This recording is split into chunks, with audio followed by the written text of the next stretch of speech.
Olá, meu nome é Alberto, seja muito bem-vindo e bem-vindo ao canal Dev Eficiente. No episódio de hoje eu quero falar com você sobre o quão importante é você dominar as bibliotecas e frameworks que você utiliza no seu projeto para que você aumente a sua capacidade de escrever código de qualidade de verdade. Beleza? Eu vou trazer aqui para você um exemplo prático durante o vídeo. Então, a gente fala bastante sobre qualidade de código aqui no canal. Existem diversos aspectos que influenciam, obviamente, sua capacidade de escrever código de qualidade, né? Então, alguns deles aí. Você tem que ser capaz, obviamente, de aplicar as boas práticas de programação com uma certa facilidade, né? Então, escrever código que é desacoplado, por exemplo, escrever código que maximiza a coesão, que facilita a testabilidade, você encontrar, por exemplo, pontos de conseguir, né, entender quando chega a hora de refatorar uma determinada unidade de código. Obviamente que entender do domínio que você está inserido ou inserida também facilita a sua capacidade, né? Permite que você aplique mais ali as boas práticas de maneira mais direcionada, mais assertiva e tudo mais. Então, existem vários elementos que de alguma forma se combinam, obviamente, para que você seja capaz de, na hora que está de frente para um problema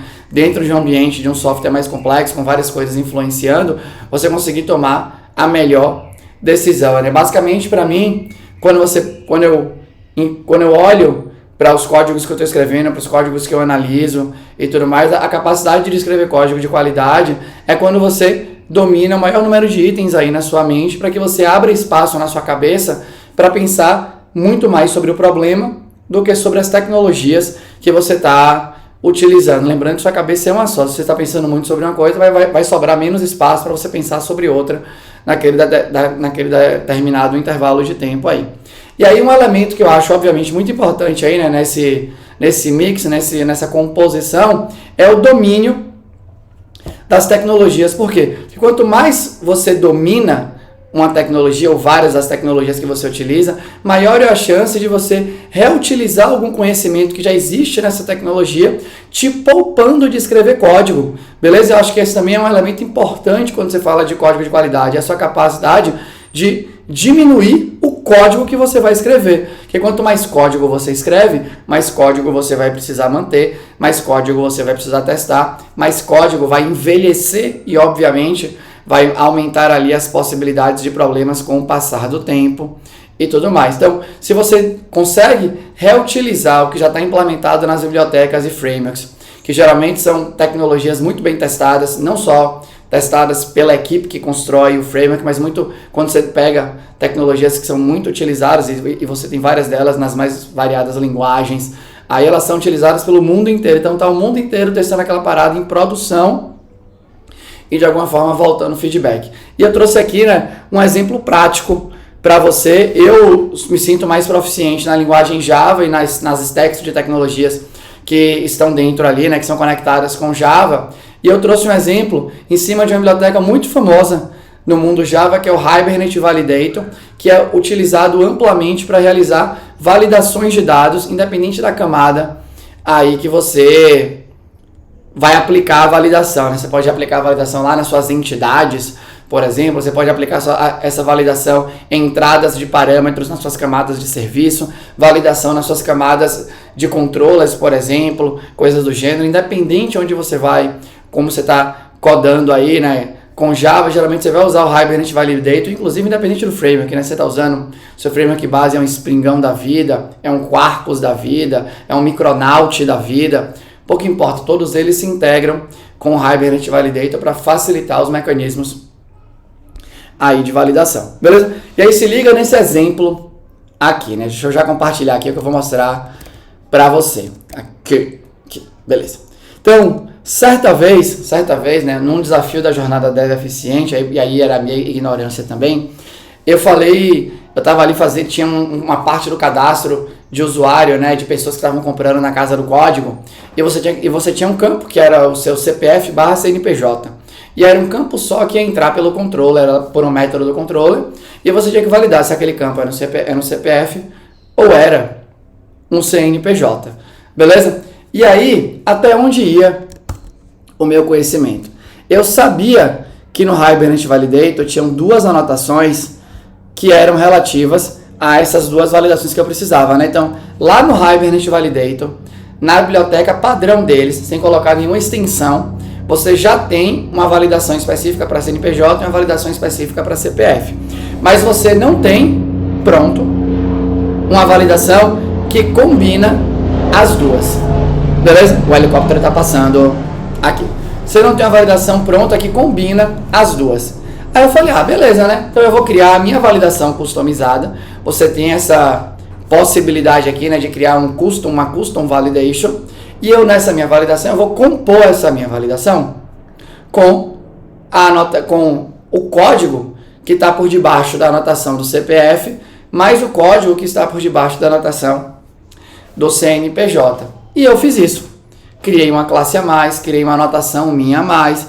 E aí nessa classe eu fazia eu rodava o CNPJ, verificava se estava válido, se estava válido era ok. Se não, eu rodava o CPF, se o CPF estava válido era ok. Se o CPF também não estava válido, então eu retornava que aquele valor era inválido dadas as condições aqui. E aí, obviamente, que para esse código eu tive que escrever testes. Tinha ali, né, ifs e tudo mais, e eu queria cobrir aqueles caminhos básicos explorando ali a parada. Então, bom, fiz esse código e como eu falei para vocês aqui no vídeo, né, é mais um código para ser mantido no sistema, um código que, se você for olhar, né, pensando em negócio ali, tecnicamente, eu estava fazendo uma validação, beleza, mas não era uma lógica brutal ali de negócio nem nada, mas, de novo, reutilizei o conhecimento que já existia dentro da biblioteca e tentei escrever o mínimo de código possível. Entretanto, escrevi código que precisou de mais testes e tudo mais. E aí você lembra, né?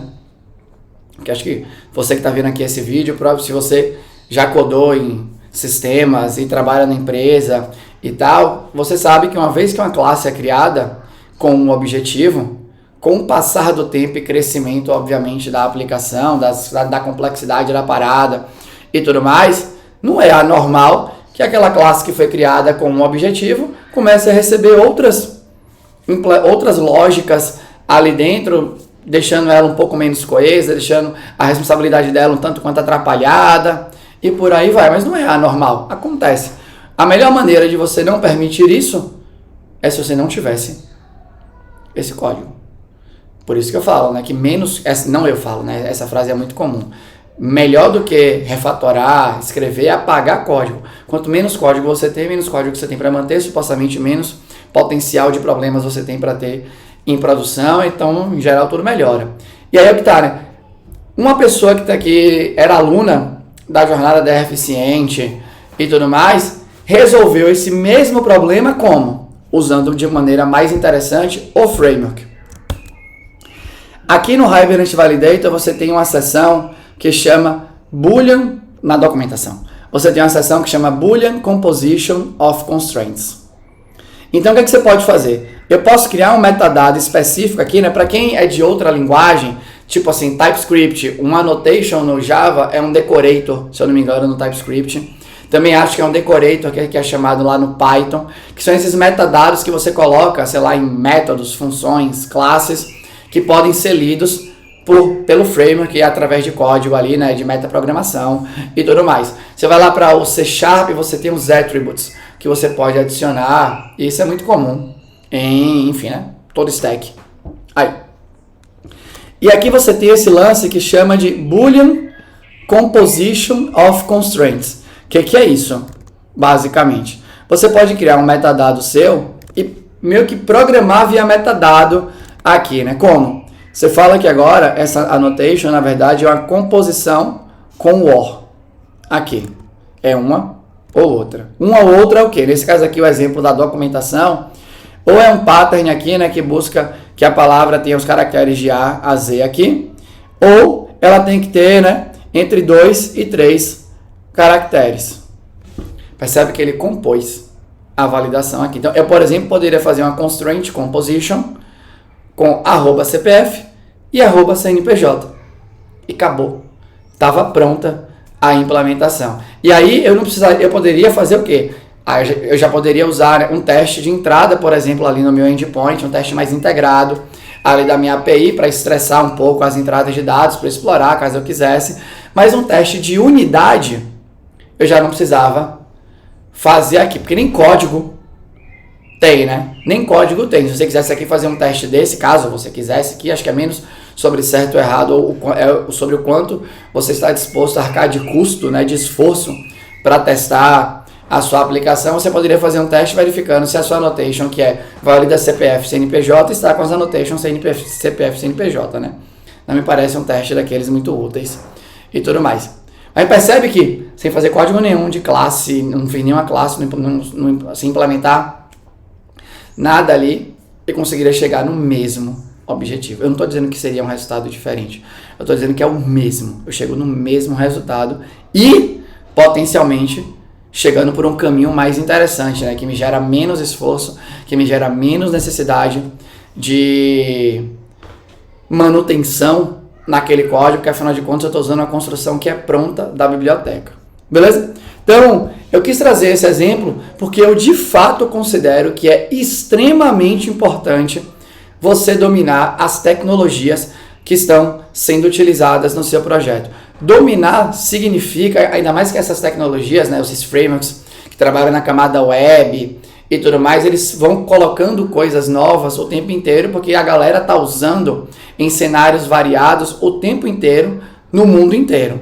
Beleza? Então, a minha sugestão forte é não deixe de ler a documentação das tecnologias que você utiliza.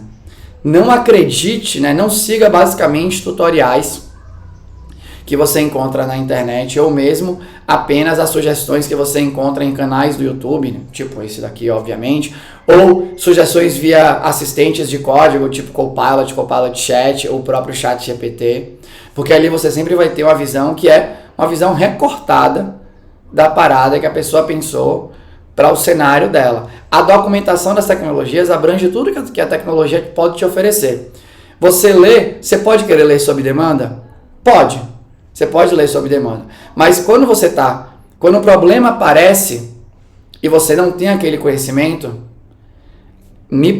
na minha opinião, é muito mais comum você falar assim, cara, quando o problema aparece, você provavelmente já tem algum tipo de prazo ou recomendado ou estabelecido em pedra para resolver.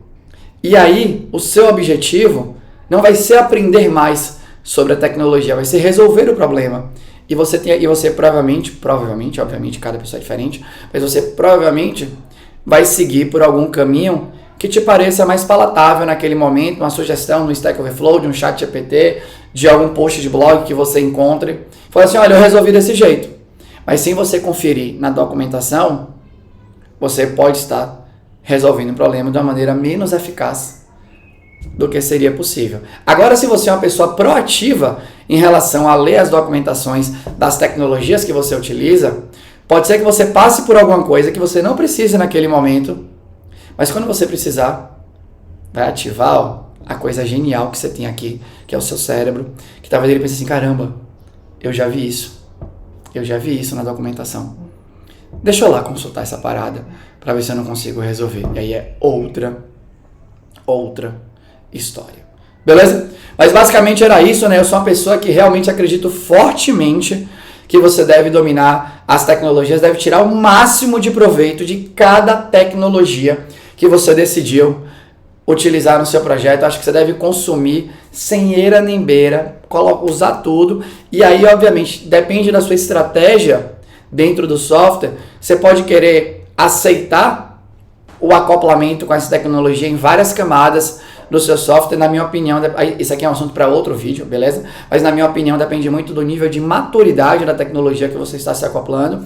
Mas você pode simplesmente tirar proveito da tecnologia colocando camadas ali no meio para proteger o seu negócio, o seu domínio especificamente, e não ficar acoplado com essa tecnologia em caso de qualquer tipo de eventual mudança que você queira fazer, beleza? Você pode abordar esse uso aqui de diferentes maneiras. O que eu acho que você perde é se você não utilizar no talo a capacidade das tecnologias que você está colocando no seu projeto. Beleza? Mas basicamente era isso que eu queria falar com você hoje. Eu espero que de alguma maneira seja útil. Se você gostou, deixe um comentário aqui. Se você não gostou e tem um comentário construtivo de maneira educada, deixa aqui também que eu vou ter o maior prazer em responder para você. Beleza? Mas era isso por hoje. Tchau.